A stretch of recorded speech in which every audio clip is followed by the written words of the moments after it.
Back to a lot closer to home. A North Carolina family is sharing memories of a 61-year-old man after he was killed in a car crash in Winston-Salem not long ago. The 16-year-old suspect in that crash now faces an additional murder charge. The crash happened last Thursday at the intersection of Patterson Avenue and Germantown Road following a police pursuit. A viewer sharing this video of the aftermath with us. Family of the man hit by that teen allegedly tells us he was taken off life support and died yesterday. His cousin tells our Joshua Davis Robert Marcus's legacy will live on.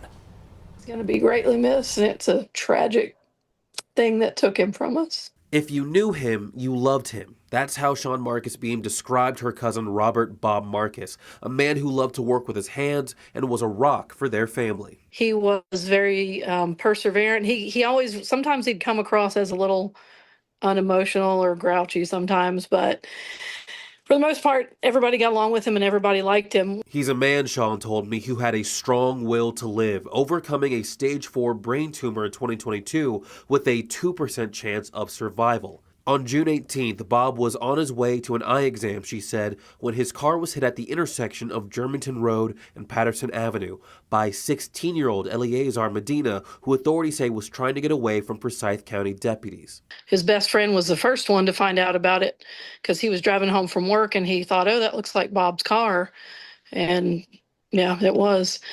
It was just shock. His injuries were so serious, his family had to make a heart-wrenching choice, taking him off life support. Bob's brain had so much injury and trauma to it that it's something that a 15 or 16-year-old might be able to make some recovery from, but a 61-year-old, if he ever woke up, he would not have any quality of life. He would have to have been in a long-term care facility.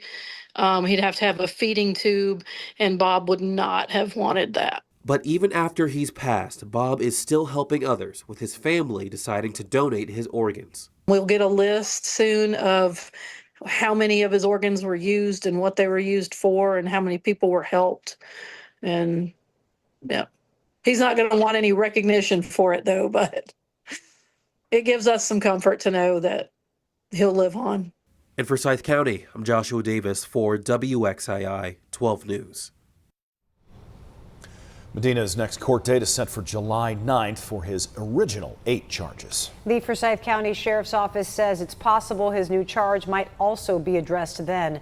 The teen's mother, 35-year-old Adeline Calleja, is being charged with contributing to the delinquency of a juvenile and allowing an unlicensed driver.